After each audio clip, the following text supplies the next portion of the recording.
हमारा जो last topic था वो था मिक्स एंट्रीज का टॉपिक था। कि मैं एक बार वापस से रिपीट कर देती हूँ। मिक्स एंट्रीज क्या होती है कि हम नॉर्मल जो हम एंट्रीज करते हैं वो क्या होती हैं, जो नॉर्मल एंट्रीज में हम एक ही पक्ष डेबिट और एक ही पक्ष को क्रेडिट करते हैं, ठीक है। लेकिन मिक्स एंट्रीज में क्या होता है कि हम एक से अधिक पक्ष को डेबिट और एक से अधिक पक्ष को क्रेडिट कर सकते हैं, ठीक है। जैसे हम आगे देखेंगे, थोड़ी थ्योरी पढ़ लेते हैं एक बार और से। कभी कभी एक ही खाते विशेष से संबंधित दो या अधिक व्यवहार एक ही तिथि में होते हैं।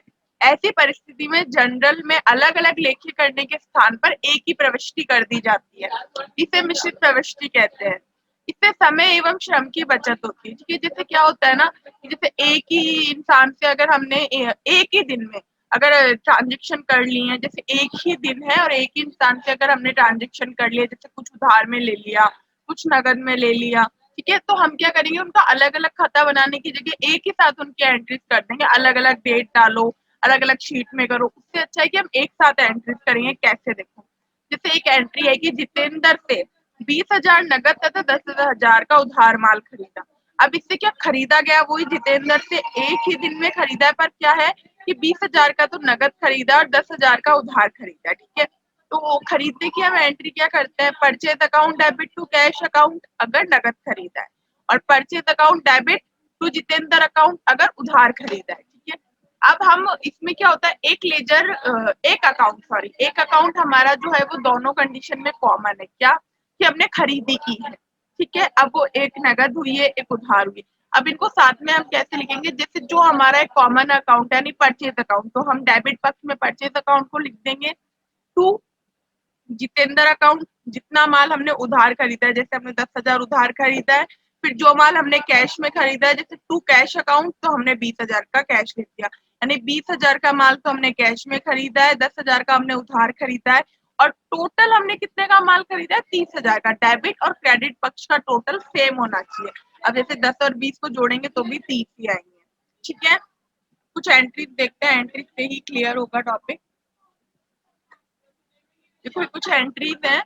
30,000 का नगद, 40,000 की मशीनरी एवं 3600 के माल से व्यापार प्रारंभ किया। तो व्यापार प्रारंभ करने की एंट्री है, ठीक है। अब अगर हम इसको अलग अलग करते हैं तो कैसे करेंगे, हाँ, cash account debit to capital account, machinery account debit to capital account और purchase account debit to capital account, ठीक है। अब इन तीनों में एक लेजर हमारा कौन सा कॉमन है, कैपिटल अकाउंट। क्योंकि हमारा हम जो सब खरीद रहे हैं, जैसे अगर हम कैश लगा रहे हैं, ठीक है, तो कैश को डेबिट कर दिया। मशीनरी लगा रहे हैं तो मशीनरी को डेबिट कर दिया, और माल लगा रहे हैं तो माल को डेबिट कर दिया। लेकिन तीनों कंडीशन में कैपिटल अकाउंट, एक ही अकाउंट क्रेडिट हो रहा है। तो अब हम इनको साथ में कैसे लिखेंगे, कैश अकाउंट डेबिट 30,000 से, मशीनरी अकाउंट डेबिट 40,000 से, और परचेज अकाउंट डेबिट हमारा कितने से हो जाएगा, 3600 से, ठीक है। तो हमारा जो टोटल आएगा टू कैपिटल में क्या आएगा, टोटल अमाउंट 73,600 रुपए हमारे कैपिटल अकाउंट में आ जाएंगे, और कैश, मशीनरी और परचेज में उनका अमाउंट आ जाएगा। अब इन तीनों को टोटल करेंगे, अगर इन तीनों को ऐड करेंगे तो भी 73,600 ही आएंगे, और कैपिटल में भी हमने 73,600 ही लिखा है कि एग्जैक्टली कितनी पूंजी, कितना कैपिटल लगाई गई है, पूंजी जो लगाई गई है वो 73,600 की लगाई हुई है, ठीक है। नेक्स्ट एंट्री है हमारी, हरीश को 14,000 का नगद एवं 9500 का उधार माल बेचा, ठीक है। अब इसमें हमारा ट्रांजेक्शन किससे हो रहा है, हरीश से, सिर्फ एक से हो रहा है। हो कैसे रहा है, एक कुछ नगद में हो रहा है, कुछ उधार में हो रहा है, लेकिन हो एक से ही रहा है, हरीश से ही हो रहा है, ठीक है। तो हम नगद माल बेचने की एंट्री क्या करते हैं, cash account debit to sales account, और अगर उधार की करेंगे तो क्या करेंगे, Harish account debit to sales account. अब इन दोनों कंडीशन में एक लेजर हमारा सेम है, वो कौन सा है, सेल्स का लेजर, ठीक है। तो अब इनको हम साथ में कैसे लिखेंगे, हरीश अकाउंट डेबिट 14,000 से, और जो हमने उधार माल, अगर हमने जो माल हमने नगद बेचा है, ठीक है, उसका तो हम कैश डेबिट कर देंगे कि हमारे व्यापार में कैश आ गया है। जैसे अगर हमने 14,000 का माल नगद बेचा है, ठीक है, नगद बेचा है, इसका मतलब हाथ किया तो हमारे पास कैश आ गया है। तो कैश आने की एंट्री कैसे करते हैं, cash account debit to sales account. और उधार माल बेचने की एंट्री क्या करते हैं कि हम व्यक्ति के नाम पे पाने वाले, यानी आपको पता है कि हरीश हमारा पर्सनल अकाउंट होता है, तो हम पाने वाले व्यक्ति के अकाउंट को डेबिट कर देते हैं। तो Harish account debit to sales account, ठीक है। नेक्स्ट एंट्री है हमारी नगद माल बेचा। ठीक है, अब माल बेचने की एंट्री है कि 20,000 का माल बेचा 5% बिक्री कर पे। इसकी एंट्री मैंने बताई थी, आप बताइए क्या एंट्री होगी इसकी।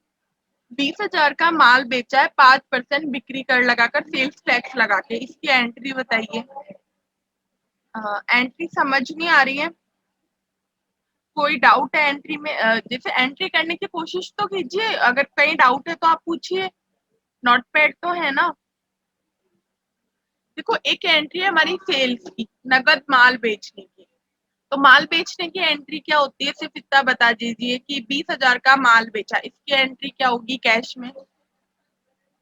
सेल्स की एंट्री होती है ना, माल बेचने की एंट्री। अगर हम नगद में ट्रांजेक्शन करते हैं, जैसे अभी मैंने ऊपर हरीश वाली एंट्री बताई थी, ठीक वैसे ये नगद माल बेचा, माल बेचने की एंट्री क्या होती है, सेल्स, सेल्स में आती है, रियल अकाउंट का पार्ट होती है। Cash account debit to sales account. ठीक है, सेल्स टैक्स क्या है? एक्सपेंस है। अच्छा बताइए कैसे एक्सपेंस है। मैम हम सेल्स करते हैं। हाँ बताइए। 1 सेकेंड मैम।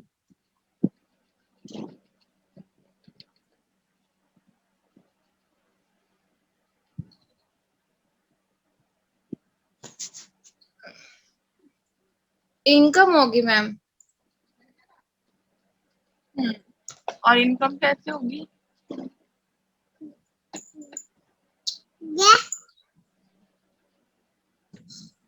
मैम कोई जैसे हम अपना माल बेच रहे हैं, हम सेल्स कर रहे हैं, तो हम उसके ऊपर टैक्स लगाएंगे, तो कस्टमर हमें सेल्स जो हमारा अमाउंट है वो भी देगा और सेल्स टैक्स का अमाउंट भी देगा। हम्म, और कोई आंसर देंगे इसका? और किसी के पास आंसर है कि सेल्स टैक्स क्या है, एक्सपेंस है, इनकम है? सेल्स टैक्स हमारे लिए इनकम है। देखो, एक तो हम सेल्स कर रहे हैं, ठीक है, हम हमारा माल बेच रहे हैं, तो हम जो माल बेचने पे जो टैक्स लगाते हैं वो हमारा जो कस्टमर है वो पे करता है, तो वो हमारे लिए इनकम है। हमें टैक्स पे नहीं करना है, हमें टैक्स वसूल करना है। यानी हम तो प्रोडक्ट, हमारे प्रोडक्ट पे टैक्स लगा रहे हैं, हम जो माल बेच रहे हैं उस पे टैक्स लगा रहे हैं, तो उसे भरेगा कौन? हमारा जो उपभोक्ता होगा, यानी जो कस्टमर होगा वो भरेगा। अब जैसे इसमें क्या है कि 20,000 का तो माल बेचा है, प्लस उन्होंने 5% का बिक्री कर लगाया, तो 1,000 रुपये उनके पास एक्स्ट्रा है ना। माल तो उन्होंने 20,000 का बेचा ही है, फिर उसमें 5% का बिक्री। लाइफ आफ्टर दैट ये तो यहाँ से बुक नहीं ले जा सकते पढ़ने के लिए। बिल्कुल ना, अपना सिलेबस से पढ़ा है। सर आप म्यूट कर लीजिए, काफी डिस्टर्ब हो रहा है। दो लोग वो छोटे ऑफिस में चले जाओ। मैं तो साथ जाती हूँ। आप लोग मेरे ओके ठीक है, तो हाँ, सेल्स टैक्स की एंट्री थी। तो देखो, 20,000 का तो हमने माल बेचा ही है, ठीक है, प्लस हमने उसमें 5% का बिक्री कर लगाया, ठीक है, तो हमारे पास 20,000 रुपए तो हमारे माल के बिके। उसके अलावा माल क्या है, ठीक है, उसके अलावा हमारे पास 1,000 रुपए और आए, किसके आए? हमारी इनकम हुई है सेल्स टैक्स की, ठीक है। तो एक क्वेश्चन और है कि हमारी जो इनकम है वो किस किस अकाउंट का पार्ट होती है?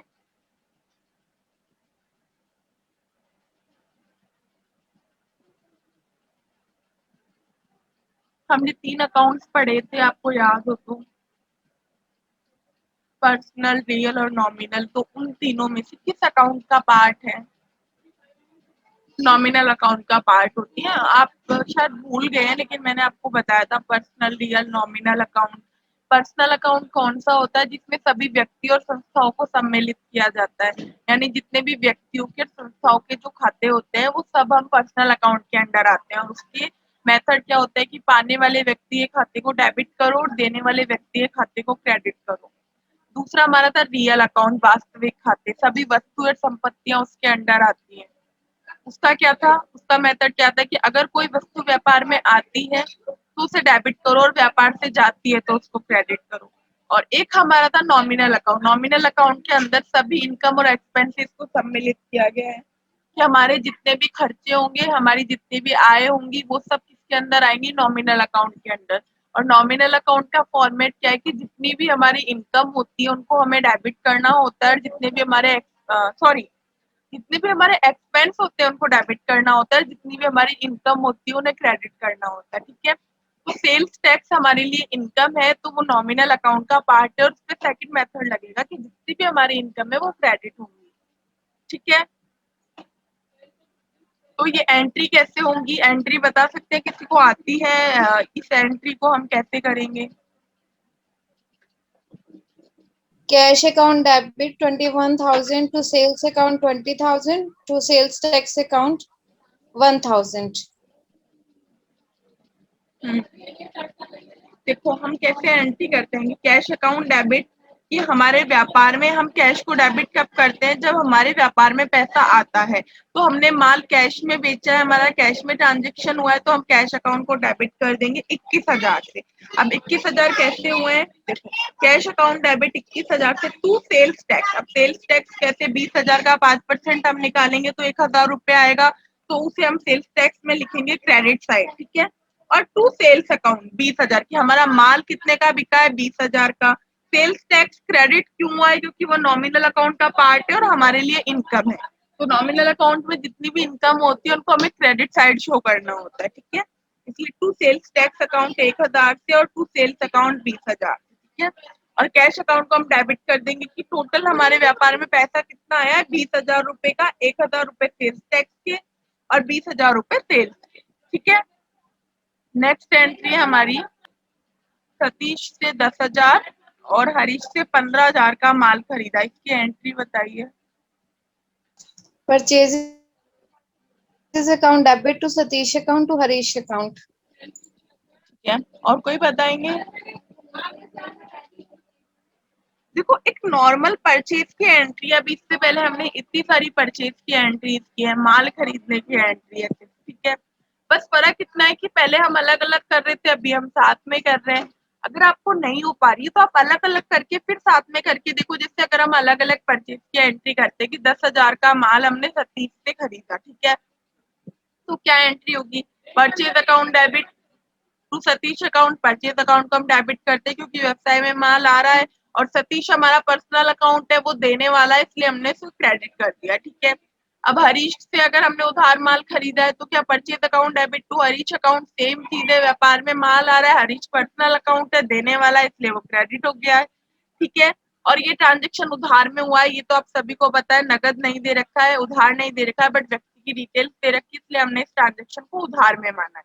अब इसको हम साथ में करने की कोशिश करते हैं, कैसे, देखो जो डेबिट साइड है उसको डेबिट साइड लिख दो, जो क्रेडिट का है उसे क्रेडिट में लिख दो, बट साथ में लिख दो। अब दोनों में क्या, परचेज अकाउंट डेबिट एक ही चीज है, तो हम उसको एक साथ लिख देते हैं, जैसे परचेज अकाउंट डेबिट, एक परचेज अकाउंट लिख दिया। ठीक है, अब टू क्रेडिट साइड क्या है, एक तो सतीश अकाउंट, सतीश को लिख दो और सतीश का अमाउंट लिख दो क्रेडिट साइड। ठीक है, फिर हरीश को लिख दो और हरीश का अमाउंट लिख दो, Harish account credit to Harish account 15,000 से। ठीक है, तो बस एंट्री हो गई परचेज अकाउंट डेबिट 25,000, कैसे 25,000 अमाउंट लिखेंगे, 10,000 15,000। ठीक है, कि हमने देखो 10,000 का माल सतीश से खरीदा, 15,000 का हरीश से खरीदा, लेकिन टोटल हमने माल कितने का, परचेज कितने का माल किया है, वो हमने किया है 25,000 रुपए का। ठीक है, हमारे व्यवसाय में टोटल माल कितने का है, 25,000 का। 10,000 का हमने सतीश से खरीदा है और 15,000 का हमने हरीश से खरीदा है, दोनों से हमने उधार में माल खरीदा है। ठीक है, नेक्स्ट एंट्री है, मजदूरी 500 एवं वेतन 1,000 रुपए नकद चुका है। Wages account debit, salary account debit to cash account. ठीक है, और कोई बताएंगे? आप बाकी आप सभी भी तो आंसर दीजिए ना, अगर नहीं समझ आ रहा है तो मुझे बताइए, मैं दोबारा समझा दूंगी। देखो हमारी एंट्री क्या है कि मजदूरी 500 रुपए एवं वेतन हमने नगद चुकाए हैं। ठीक है, 1,000 रुपए का वेतन चुका है। ठीक है, तो मजदूरी और वेतन हमारे लिए क्या है, मतलब एक्सपेंस है, इनकम है, क्या है?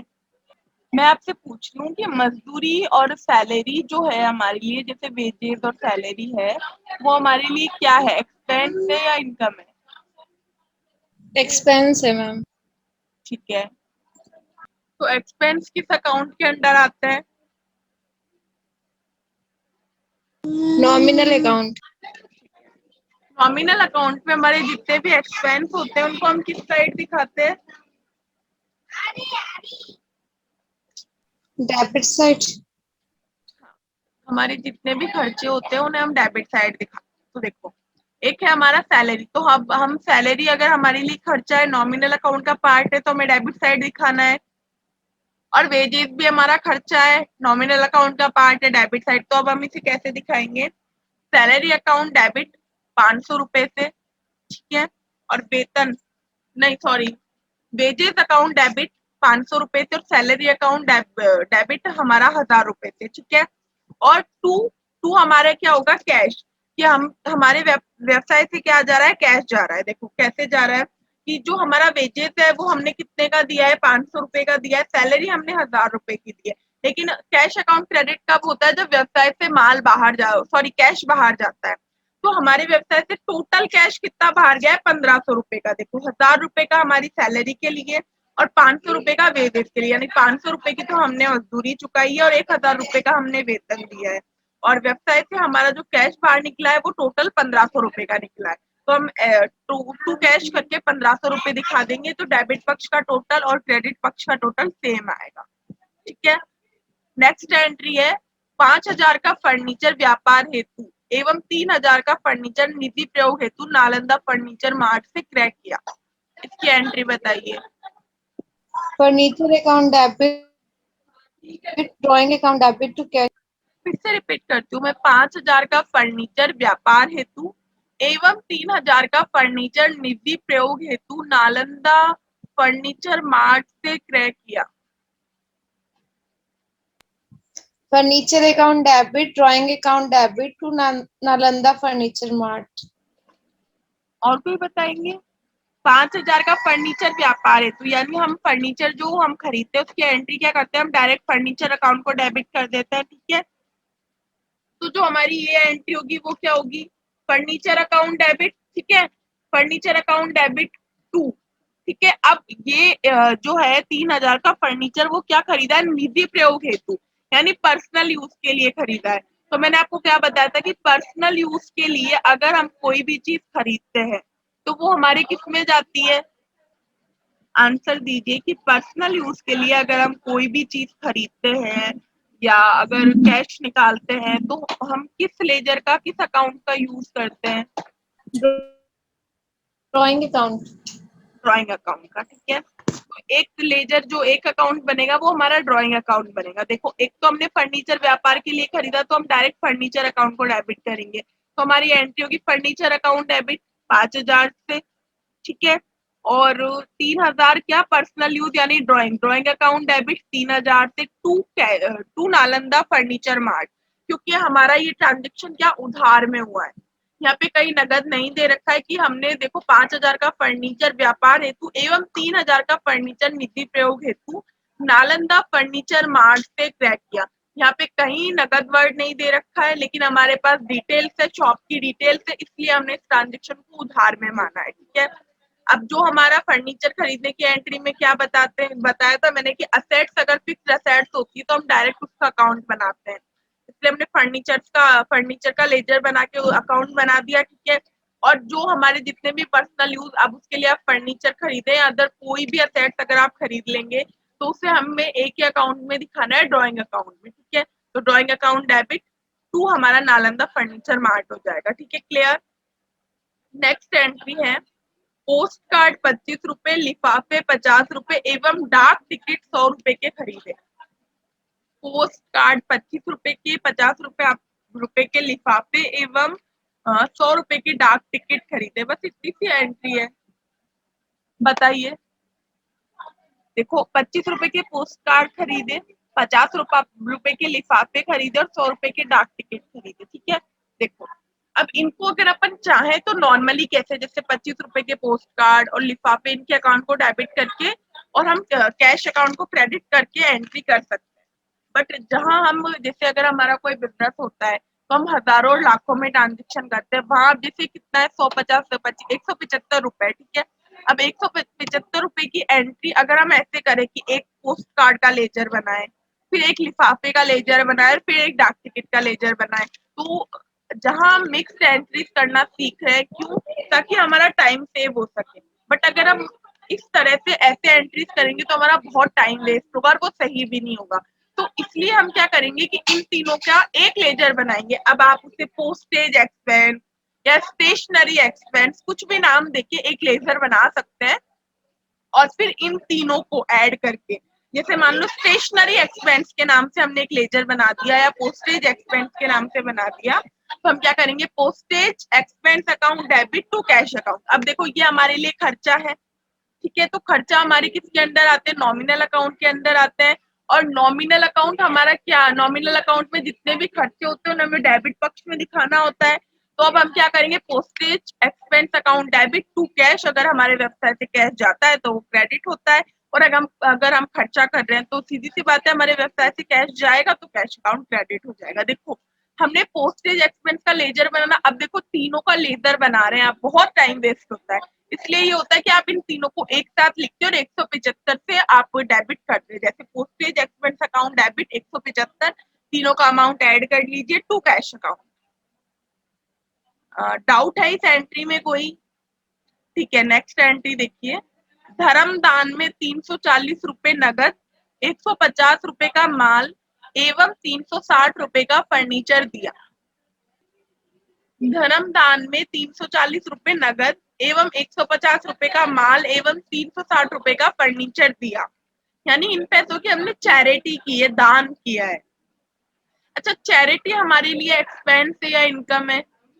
एक सिंपल सा क्वेश्चन है कि चैरिटी अपने लिए क्या है, एक्सपेंस है या इनकम है? एक्सपेंस है। अब एक्सपेंस है, देखो जब आपको पता है तो आगे बढ़ने की कोशिश करो ना। जैसे चैरिटी हमारे लिए एक्सपेंस है, तो एक्सपेंस किसका पार्ट होती है, नॉमिनल अकाउंट का। नॉमिनल अकाउंट का मेथड क्या है कि जितने भी एक्सपेंस होते हैं उनको डेबिट किया जाता है। तो चैरिटी हमारे लिए क्या है, हमारा एक्सपेंस है, तो एंट्री क्या बनेगी, चैरिटी अकाउंट डेबिट, क्योंकि चैरिटी हमारे लिए हमारा खर्चा है और खर्चों को नॉमिनल अकाउंट के अंदर डेबिट पक्ष में दिखाया जाता है, ठीक है। अब हम दान क्या कर रहे हैं, यानी देखो क्रेडिट पक्ष में, यानी हमारे व्यवसाय से क्या बाहर जा रहा है वो हम क्रेडिट पक्ष में शो करेंगे। जैसे 340 रुपए का कैश जा रहा है टू कैश अकाउंट, 340 रुपए। माल कितने का जा रहा है, 150 रुपए का माल जा रहा है। माल को हम किससे दिखाते हैं, परचेज से दिखाते हैं, तो टू परचेज अकाउंट 150 रुपए से। और 360 रुपए का फर्नीचर दिया, तो व्यवसाय से फर्नीचर कितने का जा रहा है, 360 रुपए का, तो टू फर्नीचर अकाउंट। और इन तीनों का टोटल 340 850 रुपए कितने चैरिटी अकाउंट डेबिट में आ जाएंगे, ठीक है। देखो चैरिटी हमारे लिए क्या है, चैरिटी हमारे लिए हमारा खर्चा है, ठीक है। और अब खर्चे को हम कैसे दिखाते हैं, खर्चे को हम नॉमिनल अकाउंट के अंदर डेबिट पक्ष में शो करते हैं। तो हमने चैरिटी अकाउंट डेबिट कर दिया। अब हमारे व्यवसाय से क्या बाहर जा रहा है, क्या क्या बाहर जा रहा है, जैसे कैश अकाउंट जा रहा है टू कैश अकाउंट, 340 रुपए का हमने दान किया है। टू परचेज अकाउंट 150 रुपए का हमने माल दिया है। टू फर्नीचर अकाउंट 360 रुपए का हमने फर्नीचर दान किया है, ठीक है। क्लियर? कोई डाउट है एंट्रीज में? ठीक है, नेक्स्ट एंट्री है निम्न खर्चे चुकाए, ठीक है। स्टेशनरी 500 रुपए की, ब्याज 300 रुपए का, और विज्ञापन में 500 रुपए खर्च हुआ है, ठीक है। अब इसकी एंट्री बताइए, ये सब एक्सपेंस है, साफ साफ ऊपर लिख रहा है कि निम्न खर्चे चुकाए, मतलब ये जो 3 खर्चे हुए हैं इनका पेमेंट किया है, कि 500 रुपए की स्टेशनरी, 300 रुपए का ब्याज दिया है, और 500 रुपए एडवर्टाइजमेंट के लिए दिए, विज्ञापन के लिए। सभी खर्चे हमारे एक ही सेम है, सभी खर्चे हमारे किसका पार्ट होते हैं, साफ साफ इसमें लिख रहा है खर्चे चुकाने। खर्चे नॉमिनल अकाउंट का पार्ट होते हैं और खर्चों, सभी खर्चों को डेबिट पक्ष में दिखाया जाता है। तो स्टेशनरी, ब्याज और विज्ञापन तीनों अगर हमारे खर्चे हैं तो डेबिट साइड शो करेंगे। अब इनकी एंट्री क्या होगी, स्टेशनरी अकाउंट डेबिट 500 रुपए से। ब्याज चुकाने की एंट्री अपन पहले भी काफी बार कर चुके हैं, फिर भी इंटरेस्ट हमारे लिए खर्चा है तो इंटरेस्ट अकाउंट डेबिट। फिर एडवर्टाइजमेंट अकाउंट डेबिट, क्योंकि वो भी हमारे लिए खर्चा है 300 रुपए से। नहीं सॉरी 500 रुपए से, टू कैश अकाउंट 1300 रुपए से, क्योंकि टोटल हमारा खर्चा कितना हुआ है व्यवसाय से कैश कितना बाहर गया है 1300 रुपए। 500 रुपए स्टेशनरी के लिए, 300 रुपए इंटरेस्ट के लिए और 500 रुपए एडवर्टाइजमेंट के लिए। अगर साफ साफ मेंशन है कि निम्न खर्चे चुका है, इसका मतलब आपने खर्चों की पेमेंट की है। तो खर्चे हैं तो खर्चे नॉमिनल अकाउंट का पार्ट है, उसके अंदर क्या होता है कि जितने भी आपके एक्सपेंस होते हैं उनको आपको डेबिट पक्ष में दिखाना होता है। तो अगर ये आपकी डेबिट है सॉरी एक्सपेंस है तो सीधे सीधे डेबिट पक्ष में हम शो कर देंगे। और टू कैश, क्योंकि अगर एक्सपेंस में मैंने आपको पहले भी ये समझाया था कि एक्सपेंस है तो कैश क्रेडिट ही होगा और इनकम है तो कैश डेबिट होगा। क्योंकि क्या होता है एक्सपेंस में कैश बाहर जाता है और इनकम और जो हमारी इनकम होती है उसमें क्या होता है कैश व्यवसाय में आता है। इनकम होती क्या है, इनकम पैसे की अर्निंग्स को ही तो हम इनकम बोलते हैं ना, कि हमारे पास पैसे आ रहे हैं। तो जब हमारे पास पैसा आता है, जैसे कि कैश का मैंने आपको बताया था कि कैश व्यवसाय में आएगा तो डेबिट होगा और जाएगा तो क्रेडिट होगा। तो इनकम की कंडीशन में कैश व्यवसाय में आता है, इसलिए हम कैश को डेबिट करते हैं और इनकम को क्रेडिट साइड शो कर देते हैं। लेकिन एक्सपेंस की कंडीशन में क्या होता है, एक्सपेंस की कंडीशन में हमारे व्यवसाय से कैश जाता है, इसलिए हम उसे डेबिट कर देते हैं, एक्सपेंस को डेबिट करते हैं और कैश को क्रेडिट करके शो करते हैं। इन एंट्रीज में कोई डाउट है कि कमीशन पेड जो होता है, जैसे मान लो मैंने किसको कमीशन दिया तो वो क्या है, इनकम है या एक्सपेंस है? एक्सपेंस है। क्या एंट्री बताइए। Commission account debit to cash account. ठीक है, कमीशन अकाउंट को हमने डेबिट क्यों किया है, क्योंकि वो नॉमिनल अकाउंट का पार्ट है और नॉमिनल अकाउंट के अंदर जितने भी हमारे एक्सपेंस होते हैं उन्हें डेबिट पक्ष में शो करना होता है। ठीक, और डिस्काउंट अगर दिया है तो क्या होगा, एक्सपेंस होगा मैम। और प्राप्त हुआ है तो इनकम। दोनों की एंट्रीज में क्या डिफरेंस है? जब मैम डिस्काउंट एक्सपेंस में आगा देंगे तो discount account debit to cash account, और जब रिसीव होगा तो cash account debit to discount received. Good. जब अगर हमारे पास एक्सपेंस होगा तो क्या होगा, हमारे व्यवसाय से कैश जाएगा, तो कैश जाएगा तो हम कैश को क्रेडिट करेंगे और नॉमिनल अकाउंट के मेथड के अकॉर्डिंग हम डिस्काउंट को डेबिट करके शो कर देंगे। लेकिन जब हमारी इनकम होगी तो क्या होगा, नॉमिनल अकाउंट का मेथड लगेगा, डिस्काउंट पे वो हो जाएगा क्रेडिट और हमारे व्यवसाय में कैश आएगा तो हम कैश अकाउंट को डेबिट कर देंगे। ठीक है, तो एंट्री हो जाएगी cash account debit to discount account, receive करने की और पे करने की हो जाएगी discount account debit to cash account. ठीक है, कोई क्वेश्चन है इनमें से, एंट्रीज में से कोई भी डाउट है? क्योंकि मैंने जितने भी क्वेश्चन किए उनमें से सिर्फ बहुत कम आंसर मिले और सिर्फ एक ही पार्टिसिपेंट ने आंसर दिए हैं, बाकी तो किसी ने आंसर दिए ही नहीं है। तो कोई डाउट रह गया है, कोई क्वेरी है तो आप पूछ लीजिए ना, मैं आपको समझा दूंगी। प्रॉब्लम क्या है पूछिए कि क्यों नहीं क्लियर हो रहा है, क्या डाउट है बताइए। ठीक है, अगर आप सभी का कोई क्वेश्चन नहीं है तो फिर सेशन एंड करते हैं। पूछ लीजिए, अगर कोई भी क्वेश्चन है, कोई भी डाउट है तो आप पूछ सकते हैं।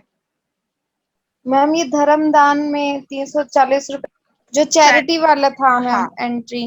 देखो चैरिटी क्या होती है, चैरिटी हमारे लिए हमारा एक्सपेंस होता है। तो एक्सपेंस हम क्या करते हैं, अभी जैसे एक्सपेंस का ही टॉपिक चल रहा था कि एक्सपेंस नॉमिनल अकाउंट का पार्ट होता है, डेबिट साइड शो करता है। ठीक है, तो डेबिट साइड शो कर दिया हमने। ठीक है, अब हमारे व्यवसाय से क्या क्या बाहर जा रहा है, यानी रियल अकाउंट के अंदर कि व्यवसाय से अगर कोई चीज बाहर जाती है तो क्रेडिट करते हैं। अब चैरिटी हम कर रहे हैं तो चैरिटी हम हमारे व्यवसाय से ही तो माल बाहर जा रहा है, अब चाहे वो कैश हो, चाहे वो माल हो, ठीक है, या फिर नकद जा रहा हो, फर्नीचर जा रहा हो, हमारे व्यवसाय से ही तो जा रहा है ना। तो रियल अकाउंट के अंदर जैसे आप सभी संपत्तियों को और वस्तुओं को सम्मिलित किया गया है, ठीक है, पता है आपको।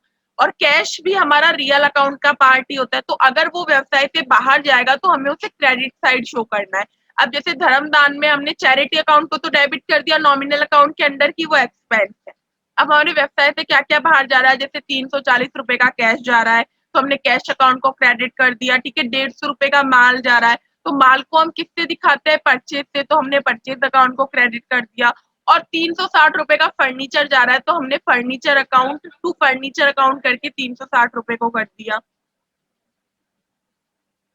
ठीक है। देखो धर्मदान यानी चैरिटी नॉमिनल अकाउंट का पार्ट है, Yes. डेबिट कर दिया। रियल अकाउंट का पार्ट है, ये जो कैश, फर्नीचर, माल, ये तीनों रियल अकाउंट के अंडर आते हैं। ठीक है, व्यवसाय से बाहर जा रहे हैं तो ये क्रेडिट हो गए, अगर व्यवसाय में आ रहे होते तो डेबिट हो जाते। जो मैंने मेथड आपको बताए वो याद रखोगे तो एंट्रीज में कोई दिक्कत नहीं आएगी। Okay, ma'am. ठीक है, और कोई डाउट है? No ma'am. ठीक है, अगर आप सभी का कोई डाउट नहीं है तो हम आज का सेक्शन एंड करते हैं। Thank you.